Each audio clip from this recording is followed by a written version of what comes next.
ಎಲ್ರಿಗೂ ನಮಸ್ಕಾರ. ಇಂದಿನ ಮುಖ್ಯ ಅತಿಥಿಗಳಾದ ಡಾಕ್ಟರ್ ಕೆ.ಎಸ್. ಪವಿತ್ರ ಅವರ ಪರಿಚಯ ಮಾಡಿಕೊಡುವ ಸೌಭಾಗ್ಯ ನನ್ನದಾಗಿದೆ. ಪರಿಚಯನೇ ಇಷ್ಟು ದೊಡ್ಡದಾಗಿದೆ ಅಂದ್ರೆ ಎಷ್ಟು ಸಾಧನೆ ಮಾಡಲಿಕ್ಕೆ ಎಷ್ಟು ಇದು ಶ್ರಮ ಪಟ್ಟಿರಬೇಕು ಅನ್ನೋದನ್ನ ನಾವು ನೋಡಬಹುದು. Doctor KS. ಪವಿತ್ರ ವೈದ್ಯಕೀಯ ಸಾಹಿತ್ಯ ರಂಗ ಭರತನಾಟ್ಯ ಕಲಾವಿದೆಯಾಗಿ ಹೆಸರು ಗಳಿಸಿರುವ ಡಾಕ್ಟರ್ ಪವಿತ್ರ ಕೆ.ಎಸ್. ಅವರು ಮೂಲತಃ ಶಿವಮೊಗ್ಗದವರು. ಆರೋಗ್ಯ ಸಲಹೆಗಳಿಂದ ಉನ್ನತ ಸ್ಥಾನ ಗಳಿಸಿರುವ ಅವರು ವಿಚಾರ ಸಾಹಿತ್ಯದಲ್ಲೂ ಆಸಕ್ತರು. 11ನೇ ವಯಸ್ಸಿನಲ್ಲಿ ಅಖಿಲ ಭಾರತ ಮಕ್ಕಳ ಕನ್ನಡ ಸಾಹಿತ್ಯ ಸಮ್ಮೇಳನದ ಉಪಾಧ್ಯಕ್ಷೆಯಾಗಿದ್ದ ಕೀರ್ತಿ ಅವರು. ಮನನ, ನೀವು ಮತ್ತು ನಿಮ್ಮ ಸಂಬಂಧಗಳು, CGU, ಓ ಸಖಿ ನೀನು ಸಖಿಯೇ, ಪರಿಪೂರ್ಣ ವ್ಯಕ್ತಿತ್ವ, ಇಂದಿನ ಮಹಿಳೆಯ ಮಾನಸಿಕ ಸವಾಲುಗಳು, ಗೀಳು ಕಾಯಿಲೆ, ಮಗು ಮನಸ್ಸು ಅವರ ಕೃತಿಗಳು. ಕನ್ನಡ ಸಾಹಿತ್ಯ ಪರಿಷತ್ತಿನ ದತ್ತಿ ಬಹುಮಾನ, ಕರ್ನಾಟಕ ಸಾಹಿತ್ಯ ಪರಿಷತ್ತಿನ ಧರಣೇಂದ್ರಯ್ಯ ಮನೋವಿಜ್ಞಾನ ದತ್ತಿ ಬಹುಮಾನ, ಮಗು ಮನಸ್ಸು ಕೃತಿಗೆ SN ಜಯರಾಮ್ ಪ್ರಶಸ್ತಿ, ಕಸಾಪದ ಅರಳು ಪ್ರಶಸ್ತಿ, ಕನ್ನಡ ಮತ್ತು ಸಂಸ್ಕೃತಿ ಇಲಾಖೆಯ ಸಹಾಯಧನ ಪ್ರಶಸ್ತಿ, ಗುಲ್ಬರ್ಗಾದ ವರ್ಷದ ಉತ್ತಮ ಯುವ ಬರಹಗಾರ ಪ್ರಶಸ್ತಿ, ಮನನ ಕೃತಿಗೆ ಕಸಾಪದ H. ಶಾರದಾರಾವ್ ದತ್ತಿನಿಧಿ ಪ್ರಶಸ್ತಿ, ಅರಳು ಪ್ರಶಸ್ತಿ, ಮಕ್ಕಳ ಮನೋವೈದ್ಯಕೀಯ ಸಾಹಿತ್ಯ ರಚನೆಗಾಗಿ ಯುನಿಸೆಫ್ ಮೀಡಿಯಾ ಫೆಲೋಶಿಪ್, ಭರತನಾಟ್ಯ ಕಲಾವಿದೆ ಸಂಯೋಜಕಿಯಾಗಿ ರಾಷ್ಟ್ರೀಯ ಅಂತಾರಾಷ್ಟ್ರೀಯ ವೇದಿಕೆಗಳಲ್ಲಿ ನೃತ್ಯ ರೂಪಕಗಳ ಪ್ರಸ್ತುತಿ, ಪಂದನಲ್ಲೂರು ಶೈಲಿಯ ಭರತನಾಟ್ಯ ಕಲಾವಿದೆ, ಕರ್ನಾಟಕ ರಾಜ್ಯ ಮುಕ್ತ ವಿವಿಯಿಂದ ಕನ್ನಡ MA ಪ್ರಥಮ ರ್ಯಾಂಕ್, ಶ್ರೀ ವಿಜಯ ಕಲಾನಿಕೇತನ ಸ್ಥಾಪಿಸಿ ಕಲೆ ಮತ್ತು ಮಾನಸಿಕ ಆರೋಗ್ಯದ ಬಗ್ಗೆ ಸಂಶೋಧನೆ, ತರಬೇತಿ ಕಾರ್ಯಾಗಾರಗಳನ್ನು ನಡೆಸುತ್ತಿದ್ದಾರೆ. ಇವರ ಆತಂಕ ಮತ್ತು ಭಯಕ್ಕೆ ಸಂಬಂಧಿಸಿದ ಕಾಯಿಲೆಗಳು ವಿಜ್ಞಾನ ಸಾಹಿತ್ಯ ಕೃತಿಗೆ ಕರ್ನಾಟಕ ಸಾಹಿತ್ಯ ಅಕಾಡೆಮಿಯಿಂದ 2019ನೇ ಸಾಲಿನ ಅತ್ಯುತ್ತಮ ಕೃತಿ ಬಹುಮಾನ ಲಭಿಸಿದೆ.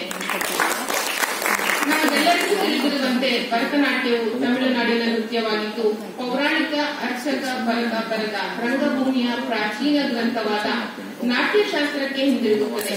ಮೂಲತಃ ಮಹಿಳೆಯರಿಗೆ ದೇವಾಲಯ ನೃತ್ಯವಾಗಿದ್ದ ಭರತನಾಟ್ಯವನ್ನು ಹಿಂದೂ ಧಾರ್ಮಿಕ ಕಥೆಗಳು ಮತ್ತು ಭಕ್ತಿಗಳನ್ನು ವ್ಯಕ್ತಪಡಿಸಲು ಬಳಸಲಾಗುತ್ತದೆ. Doctor KS. ಪವಿತ್ರ ಆಧುನಿಕ ಕಾಲದ ಮುಂದಿನ ಹಂತವನ್ನು ಆಲೋಚಿಸಲು ಈ ಶೈಲಿಯ ನೃತ್ಯ ಪ್ರಕಾರವನ್ನು ಸ್ಪಷ್ಟವಾಗಿ ಬಳಸುತ್ತಾರೆ. ಪ್ರತಿಭಾ ನಂದಕುಮಾರ್, ವೈದೇಹಿ ಮತ್ತು ಶ್ರೀ ವಿಜಯ ಶ್ರೀಧರ್ ಪವಿತ್ರ ಅವರ ತಾಯಿ. ಅವರಂತಹ ಪ್ರಸಿದ್ಧ ಮತ್ತು ಪ್ರಮುಖ ಕನ್ನಡ ಮಹಿಳಾ ಸಾಂಸ್ಕೃತಿಕ ವ್ಯಕ್ತಿಗಳು ಬರೆದ ಜಾನಪದ ಸ್ಥಳೀಯ ಹಾಡುಗಳನ್ನು ಬಳಸಿ ಅವರ ಅಭಿವ್ಯಕ್ತಿಗೆ ಧೈರ್ಯದಿಂದ ಸರಳ, ಸುಲಭ, ವಿನಮ್ರ ಮತ್ತು ಆಡಂಬರವಿಲ್ಲದ ಪದಗಳನ್ನು ಜೋಡಿಸುತ್ತಾರೆ. ನೃತ್ಯ ಪ್ರಕಾರಕ್ಕೆ ಹೊಸ ಅರ್ಥಪೂರ್ಣ ಆಯಾಮದೊಂದಿಗೆ ಡೌನ್ ಟು ಅರ್ತ್ ಸ್ಪರ್ಶವನ್ನು ನಿರೂಪಿಸಲು, ಚಿತ್ರಿಸಲು, ಮನರಂಜಿಸಲು, ವಿವರಿಸಲು, ವಿನೋದಪಡಿಸಲು ಮತ್ತು ಮಹಿಳೆಯ ಸಂಕಟಗಳ ಕಲ್ಪನೆಯನ್ನು ಸಂವಹನ ಮಾಡಲು ಮತ್ತು ಈ ಭೌತಿಕ ಜಗತ್ತಿನಲ್ಲಿ ಅರ್ಥಪೂರ್ಣ ಜೀವನದ ಚೈತನ್ಯವಾಗಿ ಪುರುಷ ಮತ್ತು ಮಹಿಳೆಯ ಪರಾನುಭೂತಿಯ ಪರಸ್ಪರತೆಯ ಮೂಲತತ್ವವನ್ನು ಪ್ರತಿಪಾದಿಸುತ್ತಾರೆ. ಡಾಕ್ಟರ್ ಪವಿತ್ರ ಅವರು ಒಂದು ದಶಕಕ್ಕೂ ಹೆಚ್ಚು ಕಾಲದಿಂದ ತಮ್ಮ ಹುರುಪಿನ, ಕ್ರಿಯಾತ್ಮಕ ಮತ್ತು ಸೃಜನಶೀಲ ನೃತ್ಯ ಶೈಲಿಯ ಮೂಲಕ ರಾಷ್ಟ್ರೀಯವಾಗಿ ಮತ್ತು ಜಾಗತಿಕವಾಗಿ ತಮ್ಮ ನಂಬಿಕೆಯ ಮೇಲೆ ನಿರಂತರವಾಗಿ ಕೆಲಸ ಮಾಡುತ್ತಿದ್ದಾರೆ. ಇದನ್ನು ಕಾವ್ಯಕನ್ನಿಕಾ ಎಂದು ಹೆಸರಿಸಿದ್ದಾರೆ. ಇದು ಅವರ ಅಸಂಖ್ಯಾತ ಸೂಕ್ಷ್ಮ ಸಾಹಿತ್ಯ ಕೃತಿಗಳ ಬದ್ಧ ಮೌಲ್ಯ ಮತ್ತು ನಂಬಿಕೆಯಿಂದ ಕೂಡಿದೆ. ಶೈಕ್ಷಣಿಕವಾಗಿ ಅವರು ಮೈಸೂರು ವಿಶ್ವವಿದ್ಯಾಲಯದಿಂದ MBBS, ನಿಮಾನ್ಸ್ನಿಂದ ಮನೋವೈದ್ಯಶಾಸ್ತ್ರದಲ್ಲಿ MD, D.Litt ಹೊಂದಿದ್ದಾರೆ. ಅವರು ತಂದೆ ಕೆ. ಶ್ರೀಧರ್ ಕರ್ನಾಟಕದ ಶಿವಮೊಗ್ಗದಲ್ಲಿ ಒಬ್ಬ ಪ್ರಖ್ಯಾತ ಮನೋವೈದ್ಯರು. ಹಂಪಿ ವಿಶ್ವವಿದ್ಯಾಲಯದಿಂದ ಕಲೆ ಮತ್ತು ಮಾನಸಿಕ ಆರೋಗ್ಯದಲ್ಲಿ, ಕರ್ನಾಟಕ ರಾಜ್ಯ ಮುಕ್ತ ವಿಶ್ವವಿದ್ಯಾಲಯದಿಂದ ಭರತನಾಟ್ಯದಲ್ಲಿ ವಿದ್ವತ್, MA ಕನ್ನಡ ಮತ್ತು MA ಸಂವಹನ ಮತ್ತು ಪತ್ರಿಕೋದ್ಯಮದಲ್ಲಿ ಪ್ರಥಮ ಶ್ರೇಣಿ ಮತ್ತು ಚಿನ್ನದ ಪದಕಗಳನ್ನು ಪಡೆದಿರುತ್ತಾರೆ. ಅವರು ಸಮುದಾಯ ಮಾನಸಿಕ ಆರೋಗ್ಯ ಸೇವೆಗಳು ಮತ್ತು ಮಹಿಳೆಯರ ಮಾನಸಿಕ ಆರೋಗ್ಯದಲ್ಲಿ ಮತ್ತು ಭಾರತೀಯ ಶಾಸ್ತ್ರೀಯ ನೃತ್ಯ, ಯೋಗ, ಶಾಸ್ತ್ರೀಯ ಸಂಗೀತ, ಕಳರಿಯ ಪಯಟ್ಟು, ಕೇರಳದ ವೈವಾಹಿಕ ಕಲೆಗಳಲ್ಲಿ ವಿಶೇಷ ತರಬೇತಿಯನ್ನು ಪಡೆದಿದ್ದಾರೆ. ಅವರು 52 ಪುಸ್ತಕಗಳನ್ನು ಪ್ರಕಟಿಸಿದ್ದಾರೆ. ಹೆಚ್ಚಾಗಿ ಮಹಿಳೆಯರು ಮತ್ತು ಮಕ್ಕಳ ಮಾನಸಿಕ ಆರೋಗ್ಯ ಮತ್ತು ನೃತ್ಯ ಪ್ರಕಾರಗಳ ಕ್ಷೇತ್ರಗಳಲ್ಲಿ ಅವರ ನಿರಂತರ ಸಂಶೋಧನಾ ಕಾರ್ಯಗಳು ಮತ್ತು ಅನುಭವಗಳು ಈ ಕ್ಷೇತ್ರಗಳಲ್ಲಿ ಅವರ ದಣಿವರಿಯದ ಮತ್ತು ಗಮನಾರ್ಹ ಕಾರ್ಯಗಳಿಗಾಗಿ ಅವರು ರಾಷ್ಟ್ರೀಯ ಮತ್ತು ಅಂತಾರಾಷ್ಟ್ರೀಯ ಮಟ್ಟದಲ್ಲಿ ಅನೇಕ ಪ್ರಶಸ್ತಿಗಳು ಮತ್ತು ಪ್ರಶಂಸೆಗಳನ್ನು ಪಡೆದಿದ್ದಾರೆ.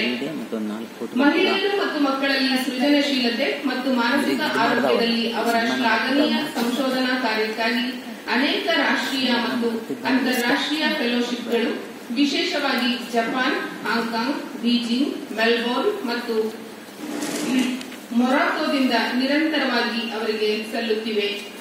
ಕರ್ನಾಟಕದ ಶಿವಮೊಗ್ಗದಲ್ಲಿ ಮನೋವೈದ್ಯರಾಗಿ ತಮ್ಮ ನಿಯಮಿತ ಸಮಾಲೋಚನೆಯ ಜೊತೆಗೆ ಅವರು ವಿವಿಧ ಕನ್ನಡ ನಿಯತಕಾಲಿಕೆಗಳಲ್ಲಿ ಮನದ ಮಾತು, ಹೃದಯದಿಂದ ನೇರವಾಗಿ, ಹೆಣ್ಣು ಹೆಜ್ಜೆ, ಮನೋವಿಹಾರ ಮತ್ತು ಅತಿ ಹೃದಯ, ಹುಟ್ಟಿಹರೆಯ ಎಂಬ ಶೀರ್ಷಿಕೆಗಳ ಅಡಿಯಲ್ಲಿ ಅಂಕಣಕಾರರಾಗಿ ನಿರಂತರವಾಗಿ ನಿರತರಾಗಿದ್ದಾರೆ. ಈ ಹಿನ್ನೆಲೆಯಲ್ಲಿ ಈಟಿವಿ ಚಾನೆಲ್ ಅವರನ್ನು ಪರ್ಫೆಕ್ಟ್ ವುಮನ್ ಎಂದು ಗೌರವಿಸಿದೆ ಎನ್ನುವುದರಲ್ಲಿ ಆಶ್ಚರ್ಯವೇನಿಲ್ಲ. ಪರಿಚಯ ಮಾಡಲು ನನಗೆ ಅವಕಾಶ ಕೊಟ್ಟ ಎಲ್ಲರಿಗೂ ಧನ್ಯವಾದ.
ವಾಲ್ಯೂಮ್ ಸ್ವಲ್ಪ ಇದು ಅಡಚಣೆ ಆಗ್ತಾ ಇದೆ. ಆನ್ ಆಗಿಲ್ಲ.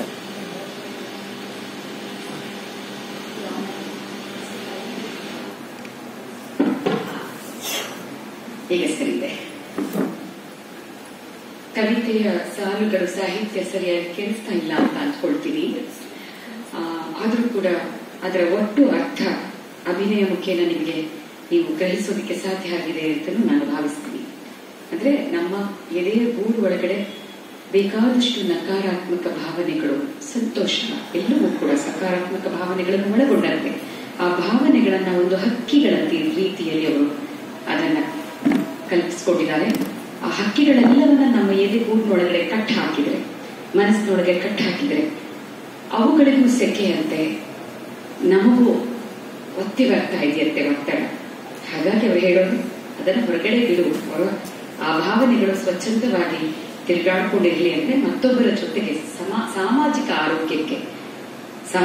ಆರೋಗ್ಯ ಮತ್ತು ಮಾನಸಿಕ ಆರೋಗ್ಯಕ್ಕೆ ಒಂದು ಸಂಬಂಧವನ್ನ ಕಲ್ಪಿಸುವಂತಹ ಕವಿತೆ ಇದು ಅನ್ನೋದನ್ನ ನಾವಿಲ್ಲಿ ಗಮನಿಸಬೇಕು. ಇದಾದ ನಂತರ ಇನ್ನು 2 ಹಾಡುಗಳನ್ನ ಮಾಡಿ ನಾನು ನನ್ನ ಪ್ರಾತ್ಯಕ್ಷಿಕೆಯನ್ನು ಮುಗಿಸ್ತೇನೆ. ಒಂದು 10 ನಿಮಿಷ ಸಮಯ ಇದ್ರೆ ನಾವು ಸಂವಾದವನ್ನ ಮಾಡಬಹುದು. ಇಲ್ಲಿ ಕೂಡ ನನಗೆ ಇದನ್ನ ಮಾಡಬೇಕಾದ್ರೆ ನಾಗೇಶ್ ಹೆಗಡೆ ಅವರು, ನೇಮಿಚಂದ್ರ ಅವರು ಈಗಷ್ಟೇ ನಡೆದ ಪ್ಲಾಸ್ಟಿಕ್ ಪ್ರಕರಣ ಏನಿದೆ ಅದೆಲ್ಲ ನೆನೆಸ್ಕೊಂಡು ನನಗೆ ಅನಿಸ್ತು, ಹಕ್ಕಿಗಳನ್ನು ಮಾಡಬೇಕಾದ್ರೆ ಕುಳಿರೆ ಜೋಮಂತೆ ಅಂದಾಗ ಈಗ ನಶಿಸ್ತಾ ಇರುವಂತಹ ಗುಬ್ಬಿಗಳು, ನಾವು ಸಣ್ಣವರಿರ್ಬೇಕಾದ್ರೆ ಮನೆಗಳಲ್ಲಿ ಗುಬ್ಬಿ ಎಷ್ಟೆಲ್ಲ ಅಂಗಳದಲ್ಲಿ ಗುಬ್ಬಿಗಳು ಬಂದು ಆಡ್ತಿದ್ವು. ಕನ್ನಡಿಗೆ ಗುಬ್ಬಿ ಕುಕ್ಕಿ ಕುಕ್ಕಿ ಕುಕ್ಕಿ ಕನ್ನಡಿಯನ್ನು ಹಾಳು ಮಾಡ್ತವೆ ಅಂತ ಹೇಳಿ ನಮಗೆ ಸಿಟ್ಟಾಗಿತ್ತು. ಆಮೇಲೆ ಪಾರಿವಾಳಗಳ ಸಂತತಿ ಕೂಡ ಈಗ ನಶಿಸ್ತಾ ಇರೋದು. ಪಾರಿವಾಳಗಳ ಬೆಟ್ಟಿಂಗ್ ಅನ್ನ ಚಿಕ್ಕ ಚಿಕ್ಕ ಮಕ್ಕಳು ವ್ಯಸನ ಮಾಡಿಕೊಂಡು ನನ್ನ ಹತ್ರ ಬರೋದು, ಅವರಿಗೆ ಯಾವ ರೀತಿಯಲ್ಲಿ ನಾವು ಚಿಕಿತ್ಸೆ ನೀಡಬೇಕು ಅಂತ ಯೋಚನೆ ಮಾಡ್ತೀವಿ. ಎಲ್ಲವೂ ಕೂಡ ನನಗೆ ನೆನಪು ಬಂತು. ಅಂದ್ರೆ ಕಲೆಯನ್ನ ಯಾವುದೇ ವಿಜ್ಞಾನದಂತಹ ತುಂಬಾ ನಾವು ಟೆಕ್ನಿಕಲ್ ಅಂತ ಏನು ಕರಿತೀವಿ ಅದನ್ನ ನಾವು ಬಿಂಬಿಸೋದಿಕ್ಕೂ ಕೂಡ, ಅದರ ಬಗ್ಗೆ ಅರಿವು ಮೂಡಿಸೋದಿಕ್ಕೂ ಕೂಡ ಉಪಯೋಗಿಸಬಹುದು ಅನ್ನೋದನ್ನ ನಾವಿಲ್ಲಿ ಅದನ್ನು ನಾನು ನೆನಪಿಸ್ಕೊಂಡೆ ನನ್ನ ಕಲಿಕೆಯ ಒಂದು ಸಂಗತಿಯಾಗಿ. ಈಗ ನಾನು ಮಾಡ್ತಾ ಇರುವಂಥದ್ದು ನಾವು ಇಂದಿನ ದಿನಗಳಲ್ಲಿ ನೇರವಾಗಿ ನೋಡ್ತಾ ಇರುವಂತಹ ಸಾಮಾಜಿಕ ಸಂಘರ್ಷಗಳಿಗೆ ಸಂಬಂಧಪಟ್ಟಿರುವುದು. ಆದ್ರೆ ಇದೇನು ನಾವೇನು ಈಗಿನ ವಿವಾದಿತ ಬೇಕಾಗಿಲ್ಲ, ಯಾಕಂದ್ರೆ ಇದನ್ನ ಬರೆದಿರೋದು ಬುಕ್ಕರಾಯನ ಶಾಸನ ಅನ್ನುವಂತಹ ಬುಕ್ಕರಾಯನ ಕಾಲದಲ್ಲಿ 11-12ನೇ ಶತಮಾನದ ಶಾಸನ ಇದು. ಅಂದ್ರೆ ಈಗ 21ನೇ ಶತಮಾನ ಅಂದ್ರೆ 11-12ನೇ ಶತಮಾನದಲ್ಲಿ ನಡೆದಂತಹ ಒಂದು ಜೈನರು ಮತ್ತು ವೈಷ್ಣವರ ನಡುವೆ ನಡೆದಂತಹ ಒಂದು ಮತೀಯ ಸಂಘರ್ಷ, ಅದನ್ನ ಪರಿಹರಿಸುವಲ್ಲಿ ಅಂದಿನ ಆಡಳಿತ ವ್ಯವಸ್ಥೆ ಕೈಗೊಂಡಂತಹ ನಿರ್ಧಾರ ಇವೆಲ್ಲವೂ ಕೂಡ ಬುಕ್ಕರಾಯನ ಶಾಸನ ಅಂತ ಹೇಳಿ ಶ್ರವಣಬೆಳಗೊಳದ ಒಂದು ಶಾಸನದಲ್ಲಿ ಅದು ವಿಧಿತವಾಗಿದೆ. ಅದರ ಮುಖಾಂತರ ಏನು ನಮಗೆ ಗೊತ್ತಾಗುತ್ತೆ ಅಂದ್ರೆ ಎಲ್ಲ ಕಾಲದಲ್ಲೂ ಸಂಘರ್ಷಗಳು ಸಾಮಾನ್ಯ. ಅವರವರ ಧರ್ಮ ಅವರವರಿಗೆ ದೊಡ್ಡದು. ಅವರವರ ಧರ್ಮ ಪ್ರಚಾರಕ್ಕೆ ಪ್ರತಿಯೊಬ್ಬರು ಇಳಿದಿದ್ದಾರೆ. ತಮ್ಮ ಆಸ್ತಿಯನ್ನ ಹಾನಿ ಮಾಡಿದಾಗ ಮತ್ತೊಬ್ಬರ ಆಸ್ತಿ ಏನಿದೆ ಅದನ್ನ ಹಾನಿ ಮಾಡುವಂತಹ ಒಂದು ಸ್ಥಿತಿಗೆ ಅವರೆಲ್ಲರೂ ಹೋಗೋದಿಕ್ಕೆ ಮನುಷ್ಯರಾಗಿ ನಾವೆಲ್ಲರೂ ಸಾಧ್ಯ ಇದೆ ಎನ್ನುವಂಥದ್ದು. ಅದನ್ನ ನಾವು ಹೇಗೆ ಅದನ್ನ ನಿಯಂತ್ರಿಸಿಕೊಂಡು ನಮ್ಮನ್ನ ನಾವು ಒಂದು ನಮ್ಮ ಮನಸ್ಸಾಕ್ಷಿಗೆ, ನಾನು ಮೊದಲಲ್ಲಿ ಮಾಡಿದಂತಹ ಕವಿತೆಯನ್ನು ನೆನೆಸ್ಕೊಳ್ಳಿ, ನಮ್ಮ ಆತ್ಮಸಾಕ್ಷಿಗೆ ನಾವು ಬದ್ಧರಾಗಿ ನಾವು ನಡೆದುಕೊಳ್ಬೇಕು ಅನ್ನುವಂಥದ್ದು. ಮತ್ತೆ ಆಡಳಿತ ವ್ಯವಸ್ಥೆಯ ಒಂದು ತುಂಬಾ ಚಾಣಾಕ್ಷತನ ಏನಿದೆ ಅದನ್ನ ಕೂಡ ನಾವಿಲ್ಲಿ ನೋಡಬಹುದು. ಅಂದ್ರೆ ಇಲ್ಲಿ ಏನ್ ಮಾಡ್ತಾರೆ ಅಂದ್ರೆ ಜೈನ ಬಸ್ತಿಗಳಿಗೆ ವೈಷ್ಣವರು ಕಾವಲನ್ನು ನೇಮಿಸಬೇಕು, ಜೈನರು ಅವರ ಮನೆಗಳಿಗೆ ಕಾವಲನ್ನು ನೇಮಿಸಬೇಕು. ಹೀಗೆ ಮಾಡಿ ನಮ್ದ್ರಲ್ಲಿ ನಾವು ಸ್ಕೂಲ್ ಓದ್ಬೇಕಾದ್ರೆ ಯಾರು ತುಂಬಾ ಗಲಾಟೆ ಮಾಡ್ತಿದ್ರು ಅವರನ್ನೇ ಮಾನಿಟರ್ ಮಾಡಿಬಿಟ್ಟು ಮಾಡ್ಬೇಕು ಅಂತ ಮಾಡೋರು. ಇದು ತುಂಬಾ ಸಾಮಾನ್ಯವಾದ ತಂತ್ರ, ಟೀಚರ್ಸ್ ಉಪಯೋಗಿಸ್ತಾ ಇದ್ದಂತ ತಂತ್ರ. ಸೊ ಬುಕ್ಕರಾಯನ ಬಳಿ ಅವರೆಲ್ಲರೂ ತಮ್ಮ ಬಸ್ತಿಗಳಿಗೆ ಹಾನಿಯಾಗಿದ್ದಕ್ಕೆ ಅವರು ಬಂದು ಮೊರೆ ಇಡೋದು, ಅದಾದ ಮೇಲೆ ಅವರು ರಾಜ ಈ ರೀತಿಯ ಒಂದು ಇದನ್ನ ಮಾಡುದು, ಮತ್ತು ಅದಾದ ಮೇಲೆ ಒಂದು ಶಾಪಾಶಯ ಅನ್ನುವಂತಹ ಒಂದು ಹೇಳಿಕೆಯನ್ನ ಎಲ್ಲ ಶಾಸನಗಳಲ್ಲಿ ಕೊನೆಯಲ್ಲಿ ಹಾಕ್ತಾರೆ. ಶಾಪಾಶಯ ಅಂದ್ರೆ ಏನು? ಅಕಸ್ಮಾತ್ ಯಾರಾದ್ರೂ ಈ ರಾಜಾಜ್ಞೆಯನ್ನ ಉಲ್ಲಂಘಿಸಿದ್ದೇ ಆದ್ರೆ ಆಗ ಅವರು ಗಂಗೆಯ ತಡಿಯಲ್ಲಿ ಪಶುವನ್ನ ಅಂದ್ರೆ ಗೋವನ್ನ ಕೊಂದಂತಹ ಪಾಪಕ್ಕೆ, ಬ್ರಾಹ್ಮಣನನ್ನ ಕೊಂದ ಪಾಪಕ್ಕೆ, ಅಂದ್ರೆ ಆಗ ಆ ಎಲ್ಲ ಇದನ್ನ ಪವಿತ್ರ ಅಂತ ಭಾವಿಸ್ತಾ ಇದ್ದಿದ್ರಿಂದ ಈಗ ಯಾವ ಒಬ್ಬ ಮನುಷ್ಯನನ್ನ ಕೊಂದ ಪಾಪಕ್ಕೆ, ಯಾಕಂದ್ರೆ ನಮ್ಗೆ ಇನ್ನು ಮನುಷ್ಯರನ್ನು ಕೊಲ್ಲೋದು ಅಂದ್ರೆ ಸ್ವಲ್ಪ ನಮ್ಗೆ ಮನಸ್ಸಿಗೆ ಒಂದು ಇದು ಉಳಿದಿದೆ, ಪಾಪ ಪ್ರಜ್ಞೆ ಉಳಿದಿದೆ. ಹಾಗಾಗಿ ನಾವು ಅದನ್ನ ಹಂಗಂತ ಅನ್ಕೋಬಹುದು. ಈ ರೀತಿಯ ಶಾಪಾಶಯವನ್ನ ಹಾಕೋದ್ರಿಂದ ಜನರಲ್ಲಿ ಒಂದು ನೈತಿಕವಾದ ಒಂದು ಪ್ರಜ್ಞೆಯನ್ನ ಮೂಡಿಸಬಹುದು ಅನ್ನುವಂತಹ ಏನು ಅವರಿಗೆ ಒಂದು ತಿಳಿವಳಿಕೆ ಇತ್ತು, ಅದರ ಮುಖಾಂತರ ನಂಬಿಕೆ ಇತ್ತು, ಅದರ ಮುಖಾಂತರ ಅದನ್ನ ಶಾಪಾಶಯಗಳನ್ನು ಹಾಕ್ತಾ ಇದ್ರು. ಆಗಿನ ಶಾಸನಗಳನ್ನ ನಾವು ಇವತ್ತಿಗೂ ಪ್ರಸ್ತುತ ಅಂತ ಹೇಳಿ ನೋಡ್ಬೇಕು ಅಂತ ನನಗನ್ಸುತ್ತೆ. ಯಾಕಂದ್ರೆ ಅಂದಿನ ಜನಜೀವನವನ್ನ ಮಾತ್ರ ಅದು ಬಿಂಬಿಸೋದಲ್ಲ, ಇವತ್ತಿನ ಜನಜೀವನವನ್ನು ಕೂಡ ಅದು ಬಿಂಬಿಸುತ್ತೆ ಅನ್ನೋದು. ಇದು ನರ್ತನ ಶಾಸನ ನರ್ತನಂ ಅನ್ನುವಂತಹ ಒಂದು ಪ್ರಸ್ತುತಿಯಲ್ಲಿ ನಾನು ಕನ್ನಡ ಶಾಸನಗಳೆಲ್ಲವನ್ನ ಕೂಡ ನೃತ್ಯದ ಮುಖಾಂತರ ತಂದಿದ್ದೆ. ಅದರಲ್ಲಿ ನಾನು ಒಂದು ಶಾಸನವನ್ನ ನಾನೀಗ ನಡೆಸ್ತಾ ಇದ್ದೀನಿ, ಅಭಿನಯಿಸ್ತಾ ಇದ್ದೀನಿ. ಅದಾದ ಮೇಲೆ ಅಗ್ನಿ ಪ್ರವೇಶ ಅನ್ನುವಂಥದ್ದು, ಇವತ್ತು ರಾಮಾಯಣದ ಬಗೆಗಿನ ಹಲವು ರೀತಿಯ ಚರ್ಚೆಗಳು ಇದೆ. ರಾಷ್ಟ್ರಕವಿ ಕುವೆಂಪು ಅವರ ಶ್ರೀ ರಾಮಾಯಣ ದರ್ಶನದಿಂದ ಒಂದು ಸೀತಾ ಅಗ್ನಿ ಪ್ರವೇಶವನ್ನ ನಾನಿಲ್ಲಿ ಕೊನೆಯ ಇದಾಗಿ ತೆಗೆದುಕೊಂಡಿದ್ದೀನಿ. ಅದರಲ್ಲಿ ರಾಮ ಮತ್ತು ಸೀತೆ ಇಬ್ಬರು ಅಗ್ನಿ ಪ್ರವೇಶವನ್ನ ಮಾಡ್ತಾರೆ ಅನ್ನುವಂಥದ್ದು ವಿಶೇಷ. ಅಂದ್ರೆ ಅಂದಿನ ರಾಮಾಯಣವನ್ನ ವಾಲ್ಮೀಕಿ ಬರೆದಾಗ ಅದರಲ್ಲಿ ಸೀತಾ ಅಗ್ನಿ ಪ್ರವೇಶದ ಘಟನೆ ಮಾತ್ರ ಇದ್ದಿರಬಹುದು.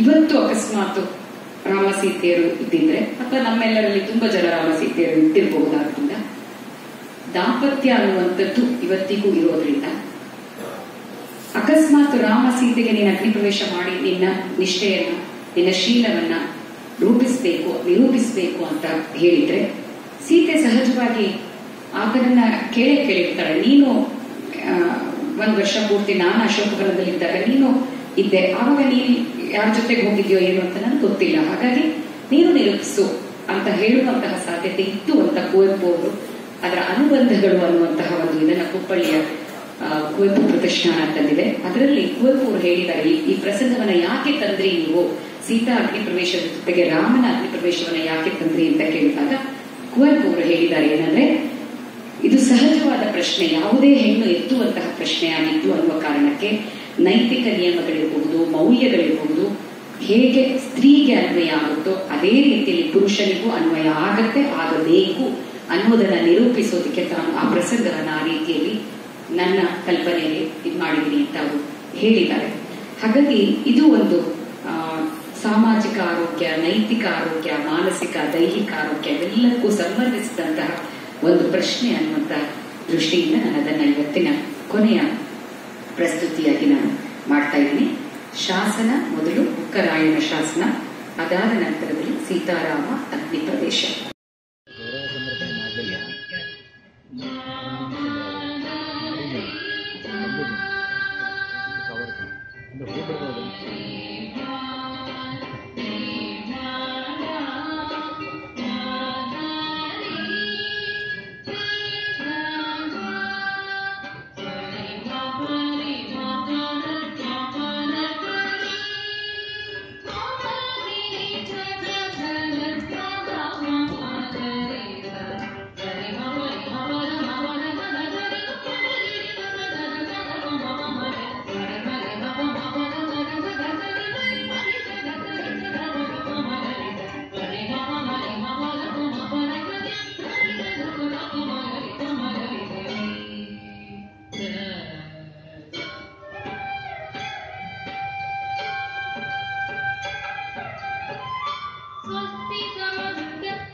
ಭಕ್ತಿಗಳಿಗೆ ಶ್ರೀ ವೈಷ್ಣವರು ಶಾಸನ ನಟ್ಟು ಪಾಲಿಸುವರು. ಜೈನರು ಬಾಗಿಲು ಬೆಟ್ಟನೆಯಾಗಿ ಮನೆ ಮನೆಗೆ ವರ್ಷಕ್ಕೆ ಒಂದು ಹಣ ಕೊಟ್ಟು ಎತ್ತಿದ ಕಣ್ಣಿಗೆ ಅಂಗರಕ್ಷೆಗೆ 26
ಇನ್ನು ತುಂಬ ಸಾಹಿತ್ಯದ ಈ ರೀತಿಯ ಒಂದಿಷ್ಟು ಬೇರೆ ಬೇರೆ ಬೇರೆ ಬೇರೆ ಸಾಹಿತ್ಯದಿಂದ ಆರಿಸಿದಂತಹ ಸುಮಾರು ಒಂದು 50 ಬೇರೆ ಬೇರೆ ರೀತಿಯ ನಿತ್ಯ ಬಂಧಗಳನ್ನು ನಾನು ಈ ಆನಂದ ಆರೋಗ್ಯ ಅನ್ನುವಂತಹ ಮಾಲಿಕೆಗಾಗಿ ನಾನು ಆರಿಸಿ ಅವುಗಳ ಸಂಗೀತವನ್ನು ಸಂಯೋಜಿಸಿ ನೃತ್ಯವನ್ನು ಸಂಯೋಜಿಸಿ ಇಟ್ಕೊಂಡಿದ್ದೀನಿ. ಆದರೆ ನನಗೆ ಅದರಲ್ಲಿ ತುಂಬ ರುಚಿಯನ್ನು ಈಗಾಗಲೇ ಕಂಡುಕೊಂಡೊಳಗೆ ಅದನ್ನು ಮಾಡ್ತಾ ಹೋಗೋದೇನು ನನಗೆ ಶ್ರಮದ ಸಂಗತಿಯಲ್ಲ. ಆದರೆ ಯಾರು ನೋಡ್ತಾ ಇರ್ತಾರೆ ಅವರ ಒಂದು ಸಮಯ, ಅದರ ಜೊತೆಗೆ ಅವರಿಗೆ ಆಸಕ್ತಿ ಎಲ್ಲಿ ಇನ್ನೂ ಒಂದಿಷ್ಟು ರುಚಿ ಮೂಡಬೇಕಾದಂತಹ ಒಂದು ಸ್ಥಿತಿಯನ್ನು ನೆನಪಿಟ್ಕೊಂಡು ನಾನು ಇಷ್ಟಕ್ಕೆ ನನ್ನನ್ನು ನಾನು ಸೀಮಿತಗೊಳಿಸ್ಕೊಳ್ತಾ ಇದ್ದೀನಿ. 10 ನಿಮಿಷಗಳ ಕಾಲ ಸಮಯ ಇದ್ದರೆ ಸಂಘಟಕರಿಗೆ ಪರವಾಗಿಲ್ಲ ಅಂತ ಆದರೆ ತಮ್ಮ ಅಭಿಪ್ರಾಯಗಳು, ಕಮೆಂಟ್ಸ್, ಕ್ಲಾರಿಫಿಕೇಶನ್ಸ್, ಕ್ವೆಶನ್ಸ್ ಎಲ್ಲದಕ್ಕೂ ಒಬ್ಬ ಪ್ರಯೋಗಶೀಲೆಯಾದ ಕಲಾವಿದೆಯಾಗಿ, ಕಲಿಯುವ ಕಲೆಯ ಕಲಾವಿದೆಯಾಗಿ ನನ್ನದು ತೆರೆದ ಮುಕ್ತ ಮನಸ್ಥಿತಿ ಅಂತ ಹೇಳ್ತಾ ಆಹ್ವಾನಿಸ್ತಾ ಇದ್ದೀನಿ. ಯಾರು ಅಭಿಪ್ರಾಯಗಳನ್ನು ಹೀಗಲ್ಲ, ಹೀಗೆ ಮಾಡಬೇಕಾಗಿತ್ತು, ಇದು ನೀವು ಮಾಡಿದ್ದು ಸರಿ ಇಲ್ಲ, ಈ ಥರ ಮಾಡಬಹುದಾಗಿತ್ತು ಅನ್ನುವಂತಹ ಹೇಳಿಕೆಗಳಿದ್ರೂ ಪರವಾಗಿಲ್ಲ, ಅವೆಲ್ಲವೂ ಕೂಡ ಈ ಪರಿಕಲ್ಪನೆಯನ್ನ ಮತ್ತಷ್ಟು ಆರೋಗ್ಯವಾಗಿ ರೂಪಿಸೋದಕ್ಕೆ ಸಹಾಯಕವಾಗುತ್ತೆ ಅನ್ನುವಂತಹ ದೃಷ್ಟಿಯಿಂದ ಅವುಗಳನ್ನು ಆಹ್ವಾನಿಸ್ತಾ ಇದ್ದೀನಿ. ಇದನ್ನೇ ಓದ್ಬೇಕು, ಈ ತರ ಒಂದು ಕೆಲ್ಸಕ್ಕೆ ಹೋಗ್ಬೇಕು, ಅದೇ ಒಂದು ದೊಡ್ಡ ನಮ್ಮ ಸಾಧನೆ ಅನ್ಕೊಂಡು ಗುರಿ ಅನ್ಕೊಂಡಿರ್ತೀವಿ. ಅದನ್ನ ಮುಗಿಸೋಷ್ಟ್ರಲ್ಲೇ ಜೀವನ ಸಾಕಾಗ್ಬಿಟ್ಟಿರತ್ತೆ. ಏನೋ ನಂಗೆ ಈ MA ಎಕನಾಮಿಕ್ಸ್ ಓದಿದ್ರೆ, BCom ಓದಿದ್ರೆ, BSc ಓದಿದ್ರೆ ಒಂದು ಕೆಲಸ ಅಂತ ಸಿಗತ್ತೆ, ಅಲ್ಲಿಗೆ ನನ್ನ ಜೀವನ ರೂಪಿಸ್ಕೊಳ್ಳೋಣ ಅಂತ ಒಂದು ಗುರಿಯಿಂದ ಓದ್ಬಿಟ್ಟು ಆ ಗುರಿ ಮುಟ್ಟಿದ ತಕ್ಷಣ ಇನ್ನೇನ್ ಮದ್ವೆ ಮಕ್ಕಳು ಎಲ್ಲ ಆದ ತಕ್ಷಣ ನಮ್ದು ಜೀವನ ಇಷ್ಟೇ ಅನ್ಕೊಂತೀವಿ. ಆದ್ರೆ ಮೇಡಮ್ ಸಾಧನೆ ನೋಡಿದಾಗ ನಾವು ಅದೇ ಹೇಳಿದ್ದು, ಸೈನ್ಸ್ ಆಗ್ಲಿ ಮತ್ತೆ ಕಲಾ ವಿಭಾಗದಲ್ಲಾಗ್ಲಿ ಎಲ್ಲಾ ವಿಭಾಗದಲ್ಲಿ ಸಾಧನೆ ಮಾಡ್ಲಿಕ್ಕೆ ಎಷ್ಟು ಸಮಯ ಹೇಗೆ ಜೋಡಿಸ್ಕೊಂಡ್ರು ಮೇಡಮ್, ಸಾಧನೆ ಮಾಡ್ಲಿಕ್ಕೆ ಎಲ್ರ ಕೈಯಿಂದನೂ ಆಗಲ್ಲ. ಅದೇ ಮೇಡಮ್ ಇವರು ದೀಪಾ ಮೇಡಮ್ ಹೇಳ್ತಾ ಇದ್ದೆ ನಾನು, ದೇವ್ರು ಎಲ್ರಿಗೂ ಒಂದು ಕೊಡುಗೆ ಗಿಫ್ಟ್ ಅಂತ ಕೊಟ್ಟಿರ್ತಾನೆ, ಎಲ್ರಿಗೂ ಎಲ್ಲ ಮಾಡ್ಲಿಕ್ಕೆ ಸಾಧ್ಯ ಆಗಲ್ಲ. ಹಾಗೆ ನಿಮ್ಮ ಎಲ್ಲ ಮುಂದೆ ನಾವು ಏನೂ ಇಲ್ಲ, ತುಂಬಾ ಚಿಕ್ಕವರು ಆಗ್ಬಿಟ್ವಿ ನಾವು, ಏನು ಸಾಧನೆ ಇಷ್ಟೊಂದು ಮಾಡ್ಲಿಕ್ಕೆ ಖಂಡಿತ ಸಾಧ್ಯ ಇಲ್ಲ. ಹಾಗಾಗಿ ತುಂಬಾ ಧನ್ಯವಾದಗಳು ಮೇಡಮ್, ಇಷ್ಟು ಸಾಧನೆ ಮಾಡಿದ್ದು. ನಿಮ್ಮ ಮಾತನ್ನ ಪೂರ್ತಿಯಾಗಿ ನಾನು ಒಪ್ಪೋದಿಲ್ಲ. ಯಾಕಂದ್ರೆ ಪ್ರತಿಯೊಬ್ಬರಿಗೂ ಅವರವರ ಸಾಧನೆ ಅನ್ನುವಂಥದ್ದು ಏನಿದೆ ಅದು ಬೇರೆ ಬೇರೆಯಾದ ಡೆಫಿನಿಷನ್ಸ್ ಅನ್ನು ಹೊಂದಿರುತ್ತೆ. ಹಾಗಾಗಿ ಪ್ರತಿಯೊಬ್ಬರೂ ಕೂಡ ಅವರವರ ಬದುಕಿನಲ್ಲಿ ಅವರು ಏನು ಮಾಡ್ತಾರೆ ಅದು ದೊಡ್ಡದೇ. ಹಾಗಾಗಿ ನಿಮ್ಮ ಮಾತನ್ನ ಪೂರ್ತಿಯಾಗಿ ನಾನು ಒಪ್ಪಲಾರೆ. ಅದು ಒಂದು ಮಾತನ್ನ ನಾನು ಹೇಳಬಲ್ಲೆ, ಏನಂದ್ರೆ ಇವಾಗ ಏನು ಕಾಣುತ್ತೆ ಅದು ಯಾವುದೇ ವ್ಯಕ್ತಿಗೂ ಅನ್ವಯಿಸೋ ಹಾಗೆ, ಏನು ಕಾಣುತ್ತೆ ಅದು ಮಾತ್ರ ಅಲ್ಲ, ಅದ್ರ ಹಿಂದೆ ತುಂಬಾ ಇದೆ ಅನ್ನೋದನ್ನ ನಾವು ನೆನ್ಪಿಟ್ಕೊಳ್ಬೇಕು. ಯಾಕಂದ್ರೆ ನಾನು ಯಾವಾಗ್ಲೂ ಹೇಳ್ಕೊಡುವಂತ ಮಾತು, ನಮ್ಗೆ ಯಾವ್ದೋ ಒಂದ್ರಲ್ಲಿ ಏನೋ ಬರ್ಲಿಲ್ಲ, ಏನೋ ಆಯ್ತು ಅಂದ ತಕ್ಷಣ ನಮ್ಗೆ ಬೇಸರ ಆಗತ್ತಲ್ಲ, ಯಾವುದೇ ಕಾಂಪಿಟೇಷನ್ ಅಲ್ಲಿ ಇರ್ಬೋದು ಅಥವಾ ಎಕ್ಸಾಮ್ ಅಲ್ಲಿ ಇರ್ಬೋದು, ಆಗ ನಾನು ಹೇಳ್ಕೊಡೋದು, ಜೀನಿಯಸ್ ಇಸ್ 99% ಪರ್ಸ್ಪಿರೇಷನ್, 1% ಇನ್ಸ್ಪಿರೇಷನ್ ಅಂತ. ಅಂದ್ರೆ 99 ಭಾಗ ಜೀನಿಯಸ್ ಅಂತ ನಾವು ಹೇಳ್ತೀವಲ್ಲ, ಅಂದ್ರೆ ಅಪಾರ ಪ್ರತಿಭೆ ಅಂತ ಹೇಳಿ, ಆ ಜೀನಿಯಸ್ ಅನ್ನೋದು 99% ಪರ್ಸ್ಪಿರೇಷನ್, ಅಂದ್ರೆ ಬೆವರು ಸುರಿಸೋದು 99 ಭಾಗ, 1% ಮಾತ್ರ ಇನ್ಸ್ಪಿರೇಷನ್. ಯಾರಿಂದೂ ಇನ್ಸ್ಪೈರ್ ಆಗೋದು ಅಥವಾ ಲಕ್ಕೋ ಅಥವಾ ಅವ್ರು ಆರಿಸ್ಬಿಟ್ರು, ಇದು ಎರಡಿತ್ತು ನಿಮ್ಮನ್ನ ಆರಿಸ್ಬಿಟ್ರು ಅನ್ನೋದು ಅದು ಏನಿದೆ ಅದು ಸಾಧ್ಯ ಆಗೋದು ಬರೀ 1% ಮಾತ್ರ. ಸೊ 99% ನಮ್ಮ ಕೈಯಲ್ಲಿದೆ. ಆ 99% ಅನ್ನ ನಾವು ಬಳಸ್ಕೊಂಡ್ವಿ ಅಂತಂದ್ರೆ ಯಾವುದು ಅಸಾಧ್ಯ ಅಲ್ಲ. ಹಾಗಾಗಿ ನಿಮ್ಮೆಲ್ಲರಲ್ಲೂ ಕೂಡ ಅದು ಕೂಡ ತುಂಬಾ ದೊಡ್ಡದೆ. ಈಗ ಒಂದು ಶನಿವಾರದ ದಿವಸ ಬೆಳಗ್ಗೆ ಬಂದು ಇದಕ್ಕೆ ಅಂತ ಸಮಯ ಕೊಟ್ಟು ಇಲ್ಲಿ ಕುತ್ಕೊಂಡು ಇಷ್ಟೊತ್ತು ಇದನ್ನ ನೋಡೋದು ಮಾಡೋದು ಇವೆಲ್ಲ ಸುಲಭದ ಸಂಗತಿಗಳಲ್ಲ. ಹಾಗಾಗಿ ನಿಮ್ಮೆಲ್ಲರಿಗೂ ಕೂಡ ದೊಡ್ಡ ಪ್ರತಿಭೆ ಇದೆ ಅನ್ನೋದನ್ನ ನಾನು ಥ್ಯಾಂಕ್ ಯು ಮೇಡಮ್. ಆದ್ರೆ ನಾವು 90% ಲೇಡೀಸ್ ಒಂದು ಬೇಲಿ ಹಾಕೊಂಡ್ಬಿಟ್ಟಿರ್ತೀವಿ, ನಮ್ದು ಇಷ್ಟೇ ಕೆಲಸ, ಮನೆಗೆ ಬಂದ ತಕ್ಷಣ ಮತ್ತೆ ಮನೆ ಕೆಲಸ 2 ಡ್ಯೂಟಿ ಮಾಡ್ಬಿಟ್ರೆ ನಾವು ದೊಡ್ಡ ಸಾಧನೆ ಮಾಡೋದು ಅದೇ ಇರ್ಬೋದು. ಅದು ದೊಡ್ಡ ಸಾಧನೆಯೇ ಅಂತ ನಾನು ಹೇಳ್ತಾ ಇರೋದು. ಅದು ಕೂಡ ಯಾಕಂದ್ರೆ ಮನೆ ಕೆಲಸವನ್ನ ಮಾಡಿ, ಈಗ ನಾವು ಇಲ್ಲಿ ಬಂದು ಡ್ಯಾನ್ಸ್ ಮಾಡಿದ್ರೆ, ಇಲ್ಲಿ ಮಾಡಿದ್ರೆ ಇಷ್ಟು ಜನ ಬಂದು ಕುತ್ಕೊಂಡು ಕೇಳ್ತೀರಿ, ನೋಡ್ತೀರಿ, ಚಪ್ಪಾಳೆ ತಟ್ತೀರಿ, ಈ ತರ ಬಂದು ಹೇಳ್ತೀರಿ ಅಭಿನಂದನೆಗಳನ್ನ. ಅದೇ ನಾವೆಲ್ಲರೂ ಇಷ್ಟೇ ಕಷ್ಟದಿಂದ ನಾವು ಅಡಿಗೆ ಮನೇಲಿ ಕೆಲಸ ಮಾಡಲ್ವಾ, ಅಥವಾ ಮನೆಗೆ ಬಂದ ಅತಿಥಿಗಳಿಗೆ ನಾವು ಸತ್ಕರಿಸೋದಿಲ್ವಾ, ಅದಕ್ಕೆ ಯಾರು ಹೇಳ್ತಾರೆ? ಮತ್ತೆ ಇನ್ನೊಂದು ಮಾಡಿಲ್ಲ ನೀವು ಅದು ಮಾಡ್ಬೇಕಾಗಿತ್ತು ಅಂತ ಹೇಳ್ತಾರೆ ತಾನೆ. ಹಾಗಾಗಿ ನಾನು ಮಹಿಳೆಯರು ತಮ್ಮ ಬಗ್ಗೆ ಕೀಳರಿಮೆಯಿಂದ ಮಾತಾಡೋದು ಅಥವಾ ತಮ್ಮ ಕೆಲಸಕ್ಕೆ ಕಡಿಮೆ ಮನ್ನಣೆ ಕೊಟ್ಟುಕೊಳ್ಳೋದನ್ನ ನಾನು ಯಾವತ್ತೂ ಒಪ್ಪೋದಿಲ್ಲ. ಹಾಗಾಗಿ ನೀವೆಲ್ಲರೂ ಏನ್ ಹೇಳ್ಬೇಕು, ನಮ್ಮಂತವರಿಂದ ನಿಮ್ಮಂತವ್ರು ಆಗಿದ್ದೀರಿ ಅಂತ ಹೇಳಿದ್ರು. Thank you madam, thank you very much. Rajaram ಅವರು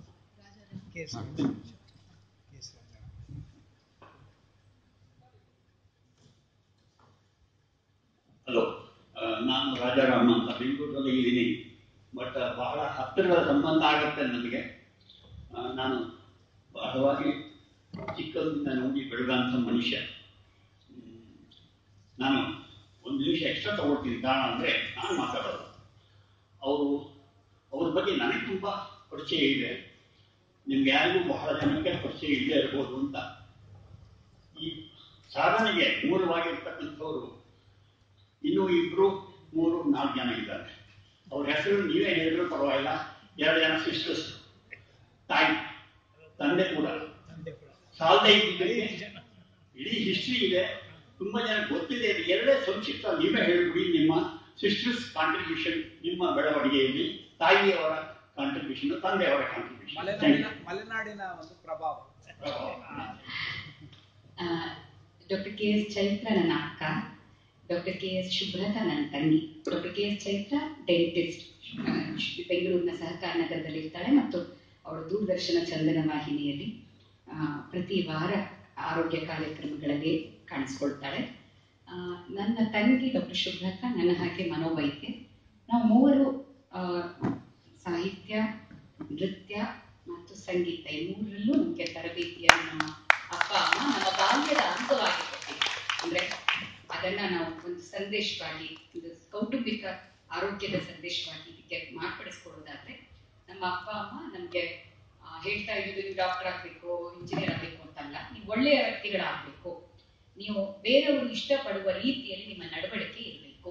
ಇದು ನಮ್ಮ ಗುರಿಗಳಾಗಿತ್ತು. ಅಂದ್ರೆ ನೀವೇನಾಗ್ತೀರಿ ಏನಾಗ್ತೀರಿ ಅಂತ ಮತ್ತೆ ಮತ್ತೆ ಕೇಳ್ತೀವಲ್ಲ ನಾವು ಮಕ್ಕಳನ್ನ, ನೀನು ಡಾಕ್ಟರ್ ಆಗ್ತೀಯಾ, ಟೀಚರ್ ಆಗ್ತೀಯಾ, ಇಂಜಿನಿಯರ್ ಆಗ್ತೀಯಾ, ಸೈಂಟಿಸ್ಟ್ ಆಗ್ತೀಯಾ ಅಂತ ಕೇಳ್ತೀವಲ್ಲ, ಆ ರೀತಿಯ ಗುರಿಗಳು ನಮ್ಗೆ ನಮ್ಮ ಬಾಲ್ಯದಲ್ಲಿ ಇರಲಿಲ್ಲ. ನಮ್ಗೆ ಏನಂತ ಇದ್ದಿತ್ತು ಅಂದ್ರೆ, ನೀವು ಚೆನ್ನಾಗಿ ಕಲೀರಿ, ಏನ್ ಕಲ್ತ್ರು, ಆದ್ರೆ ನೀವು ಒಳ್ಳೆಯವರಾಗಿರ್ಬೇಕು. ಯಾಕಂದ್ರೆ ನನ್ನ ನೆನಪಿದೆ, ನಾನು ತುಂಬಾ ಬ್ರಿಲಿಯಂಟ್ ಸ್ಟೂಡೆಂಟ್ ಆಗಿದೆ. ಪ್ರತಿ ಟೆಸ್ಟ್ ಅಲ್ಲಿ 100ಕ್ಕೆ 100 ತಂದಾಗ ನಾನು ತಂದೆಗೆ ಮಾರ್ಕ್ಸ್ ಕಾರ್ಡ್ ತಗೊಂಡ್ಬಂದು ತೋರಿಸ್ತಿದ್ದೆ. ಅವಾಗ ಹೇಳ್ತಿದ್ರು ಇದೆಲ್ಲ ಇಂಪಾರ್ಟೆಂಟ್ ಅಲ್ಲ ಅಂತ. ನಾನು ತುಂಬಾ ಸಿಟ್ಟು ಬರ್ತಿತ್ತು, ಬೇಜಾರಾಗ್ತಿತ್ತು. ಅರೆ ನಾನು ಫಸ್ಟ್ ರ್ಯಾಂಕ್ ತೆಗೆದು ಬಂದಿದ್ದೀನಿ, ಪ್ರತಿ ಟೆಸ್ಟ್ ಅಲ್ಲಿ ನಾನು 100ಕ್ಕೆ 100 ತೆಗಿತೀನಿ, ಇವ್ರೇನಂತ ಹೇಳ್ತಾರೆ ಇದೇ ಇಂಪಾರ್ಟೆಂಟ್ ಅಲ್ಲ, ನೀನು ಒಳ್ಳೆ ವ್ಯಕ್ತಿ ಆಗ್ಬೇಕು, ಸಂತೋಷವಾಗಿರ್ಬೇಕು, ಅದು ಇಂಪಾರ್ಟೆಂಟು ಅಂತ ಹೇಳೋರು. ಆ ರೀತಿಯಲ್ಲಿ ನಮ್ಮ ತಂದೆ ತಾಯಿ ಬೆಳೆಸಿದ್ರು. ನಮ್ಮ ತಂದೆ ಅವರು ಮನೋವೈದ್ಯರು, ಡಾಕ್ಟರ್ ಕೆ ಆರ್ ಶ್ರೀಧರ್. ನಮ್ಮ ಅಮ್ಮ ಲೇಖಕಿ ವಿಜಯ ಶ್ರೀಧರ್. ನಮ್ಮ ಅಮ್ಮನಿಗೆ ತುಂಬಾ ನೃತ್ಯ ಅಂದ್ರೆ ಅವ್ರಿಗೆ ಕಲಿಬೇಕು ಅಂತ ಇತ್ತಂತೆ, ಅವ್ರಿಗೆ ಕಲಿಯೋದಿಕ್ಕೆ ಆಗಿರಲಿಲ್ಲ. ಅವರು ಸಿರ್ಸಿಯವರು.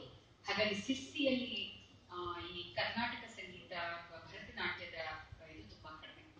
ಅವರು ಅವರ ಆತ್ಮಕಥೆಯಲ್ಲಿ ಬರ್ಕೊಂಡಿದ್ದಾರೆ, ಏನಂದ್ರೆ ಏನೋ ಗೊತ್ತಿಲ್ಲ, ಈ ನೃತ್ಯ ಸಂಗೀತ ಇವುಗಳನ್ನೆಲ್ಲ ನೋಡೋದು ಕೇಳೋದು ಅಂದ್ರೆ ತುಂಬಾ ಸಂತೋಷ ಆಗಿತ್ತು ಅಂತ ಹೇಳಿ.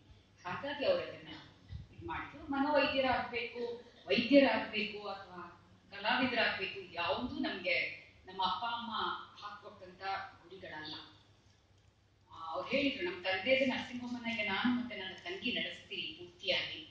ಆದ್ರೆ ನಮ್ಮ ತಂದೆ ಏನ್ ಹಂಗೆ ಹೇಳಿರ್ಲಿಲ್ಲ, ನೀವು ಬರ್ಬೇಕು, ನಾನ್ ಕಟ್ಟಿದ ನರ್ಸಿಂಗ್ ಹೋಮನ್ನೇ ನಡೆಸ್ಬೇಕು ಅಂತೆಲ್ಲ ಅವ್ರು ಹೇಳಿರ್ಲಿಲ್ಲ. ಅವ್ರು ಹೇಳಿದ್ರು, ಏನಂದ್ರೆ ನಿಮ್ಗೆ ಏನ್ ಬೇಕೋ ಅದ್ ನೀವು ಮಾಡಿ, ನೀವ್ ಯೋಚನೆ ಮಾಡೋದು ಬೇಡ. ಅಕಸ್ಮಾತ್ ಈಗ ನಂದು ಕಷ್ಟ ಆಗ್ತಾ ಇದೆ ನರ್ಸಿಂಗ್ ಹೋಮ್ ನಡೆಸೋದಂದ್ರೆ ನಾನು ಅದನ್ನ ಆಮೇಲೆ ಮುಚ್ತೀನಿ ಅಷ್ಟೇ, ಏನಾಗಲ್ಲ, ಪರವಾಗಿಲ್ಲ, ನಾನು ಆರಾಮಾಗಿರ್ತೀನಿ ಅಷ್ಟೇ ಅಂತ ಹೇಳ್ತೀನಿ. ಅಂದ್ರೆ ಅವ್ರು ರೋಗಿಗಳವರನ್ನು ಬಿಡಲ್ಲ. ಈಗಲೂ ಕೂಡ ಅವರು 79ರ ಹರೆಯ ನನ್ನ ತಂದೆಗೆ. ಆದ್ರೆ ಅವ್ರು ಇವತ್ತು ಕೂಡ ಪೇಷಂಟ್ ನೋಡೇ ಹೋಗಿಲ್ಲ. ಸೊ ಇದು ನನ್ನ ಕೌಟುಂಬಿಕ ಹಿನ್ನೆಲೆ. ಮತ್ತೆ ನಮ್ಗೆ ನಮ್ಮ 3 ಜನಕ್ಕೂ ಯಾಕಂದ್ರೆ ತುಂಬಾ ಜನ ಕೇಳ್ತಾರೆ, ಏನಂದ್ರೆ ನೀವು ಇಷ್ಟೆಲ್ಲ ಮಾಡ್ತಾ ಇದ್ದೀರಿ, ಮದ್ವೆ ಆಗಿದೆಯಾ ನಿಮ್ಗೆ, ನೀವು ಸಂಸಾರ ಎಲ್ಲ ಮಾಡ್ಕೊಂಡಿದ್ದೀರಾ ಅಂತ ಕೇಳ್ತಾರೆ. ಯಾಕಂದ್ರೆ ಅವ್ರಿಗೆ ತಕ್ಷಣದ ಊಹೆ ಇವರು ಬೇರೆ ಎಲ್ಲ ಏನೇನೋ ಮಾಡ್ಕೊಂಡು ಈಗ ಈ ತರ ಎಲ್ಲ ಮಾಡ್ತಿದ್ದಿರ್ಬೇಕು ಅಂತ ಹೇಳಿ. ಇಲ್ಲ, ನಾನು ಎಷ್ಟು ಸಲ ನನ್ನ ಮಕ್ಕಳ ಹತ್ರ ಹೇಳ್ತೀನಿ, ಏನಂದ್ರೆ ನೀವು ಕೊಟ್ಟಷ್ಟು ಟೈಮನ್ನ ನಾನು ಅದನ್ನ ಇಷ್ಟಕ್ಕೆ ಡ್ಯಾನ್ಸ್ಗೋ, ಸಂಗೀತಕ್ಕೋ ಅಥವಾ ಮೆಡಿಕಲ್ಗೂ ಕೊಟ್ಬಿಟ್ರೆ ನಾನು ವರ್ಲ್ಡ್ ನಂಬರ್ 1 ಆಗ್ಬಿಡ್ತೀನಿ ಅಂತ ನಾನು ಹೇಳ್ತೀನಿ. ಅಂದ್ರೆ ಅಷ್ಟು ಅದು ಆ ಶ್ರಮವನ್ನ ಬೇಡತ್ತೆ ಮಕ್ಕಳನ್ನ ಬೆಳೆಸುವಂಥದ್ದು ಅಂತ ನನಗೆ ಅನಿಸುತ್ತೆ. ಅಥವಾ ನಾನು ಅದನ್ನ ತುಂಬಾ ಗಂಭೀರವಾಗಿ ಪರಿಗಣಿಸೋದ್ರಿಂದ ನನಗೆ ಮಕ್ಕಳನ್ನ ಅವರಿಗೆ ಒಂದಿಷ್ಟು ಮಾರ್ಗದರ್ಶನವನ್ನ ತಂದೆ ತಾಯಿ ಹಾಕೊಡ್ಲೇಬೇಕು ಅಂತ ನನಗೆ ಅನಿಸೋದ್ರಿಂದ ಅದಕ್ಕಿರಬಹುದು. ಹಾಗಾಗಿ ನನಗೆ ನನ್ನ ಪತಿ ಡಾಕ್ಟರ್ ಇ ವಿ ನಾಗರಾಜ್, ನಮ್ಮ 3 ಜನಕ್ಕೂ, ನಾನು ನನ್ನ ಅಕ್ಕ ತಂಗಿ 3 ಜನಕ್ಕೂ ಮದುವೆ ಆಗಿ ನಮ್ಮ ಮನೆಗಳಲ್ಲಿ 2 ಮಕ್ಕಳ ಜೊತೆಗೆ, ನಮ್ಮ ಪತಿಯ ಜೊತೆಗೆ ನಾವು ನಮ್ಮ ಅತ್ತೆ ಮಾವನ ಜೊತೆಗೆ, ನಾವು ಒಬ್ಳು ಅತ್ತೆ ಮಾವನ ಜೊತೆಗೆ ಇದ್ದಾರೆ, ಮತ್ತಿಬ್ರು ಅತ್ತೆ ಮಾವನ ಹತ್ತಿರದಲ್ಲಿ ಮೈಸೂರು ಬೆಂಗಳೂರು ಅಲ್ಲಿದ್ರು. ಹಾಗಾಗಿ ಪ್ರೀತಿಯಿಂದ ಬಂದು ನಾವು ಒಳ್ಳೆಯ 2 ಕಡೆಯ ಬಾಂಧವ್ಯವನ್ನ ಕಟ್ಕೊಂಡಂತಹ ಮಹಿಳೆಯರು ಅನ್ನೋದನ್ನ, ಆದ್ರೂ ನಾವು ಪ್ರಗತಿಪರ ಮನೋಭಾವದವರು ಹೌದು ಅನ್ನೋದನ್ನ ನಾನು ಇಲ್ಲಿ ಹೇಳಲಿಕ್ಕೆ ಇಷ್ಟಪಡ್ತೀನಿ.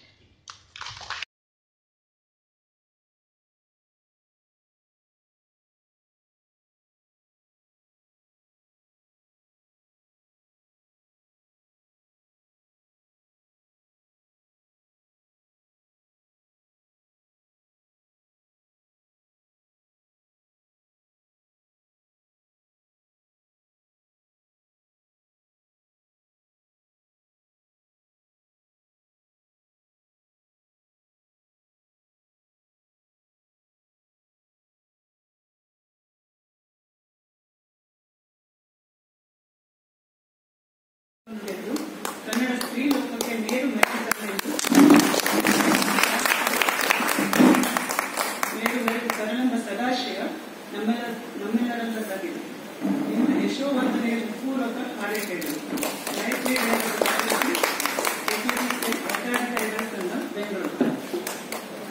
ನಾಗೇಶ್ ಗೌರಿ ಪಂಡಿತರು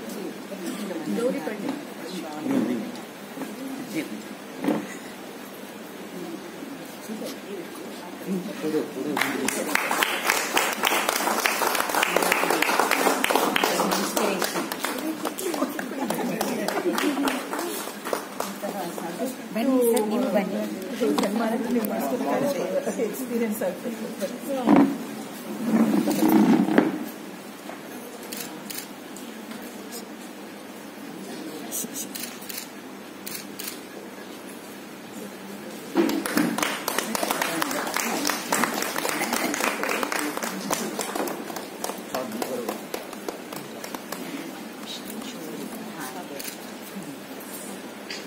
ಮುಖ ಕಾಣಬೇಕು.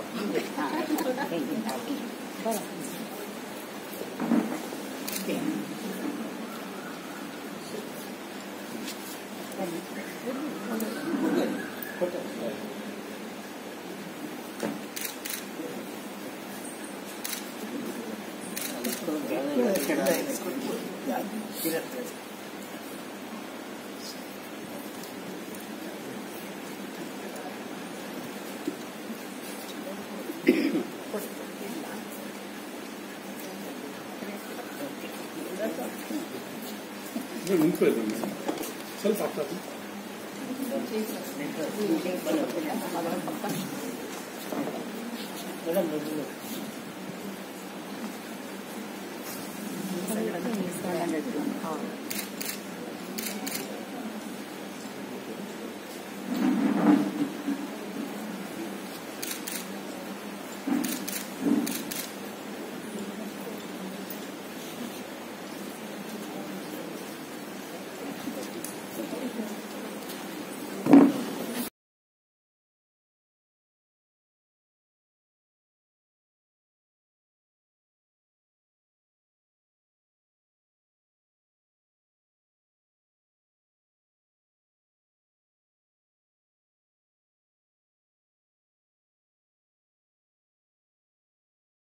ಮೂರು ಚೇರ್ ಹಾಕಿದ್ದು ಸರಿಯಾಗಿಲ್ಲ.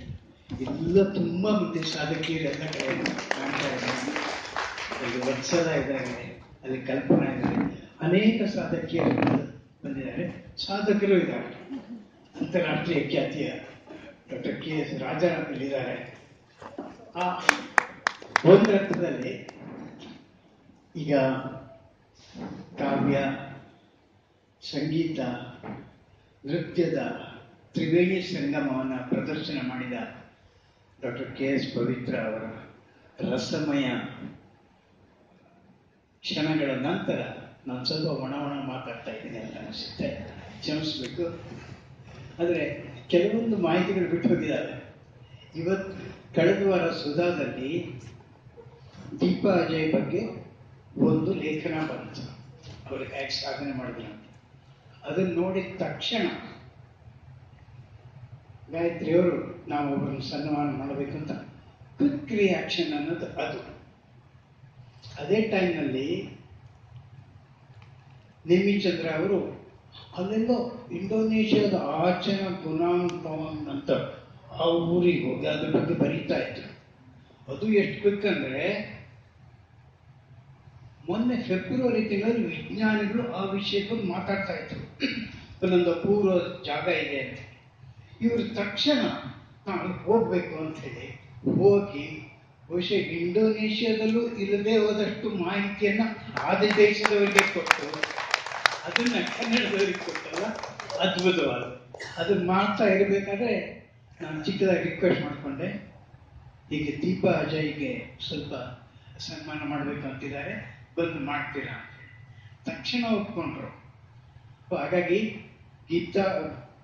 ದೀಪಾ ಅಜಯ್ ಬಗ್ಗೆ ಲೇಖನ ಬಂತು, ಹಾಗೆ ನೇಮಿಚಂದ್ರ ಅವರ ಬಗ್ಗೆ ಅವ್ರ ಬರೆದ ಲೇಖನ ಬಂತು. ಇವತ್ತು ಪ್ರಜಾವಾಣಿಯಲ್ಲಿ ಡಾಕ್ಟರ್ KS ಪವಿತ್ರ ಅವರ ನೀಟ್ ಎಕ್ಸಾಮ್ ಬಗ್ಗೆ ಹೇಗೆ ಮಾನಸಿಕ ಸ್ಥೈರ್ಯವನ್ನು ಗ್ರಹಿಸಬಹುದು ಅವರು ಸಾಧಕಿಯಲ್ಲ ಅದು ಕುರಿತಾದ ಸಾಹಿತ್ಯ ಸೃಷ್ಟಿಯಾಯಿತು.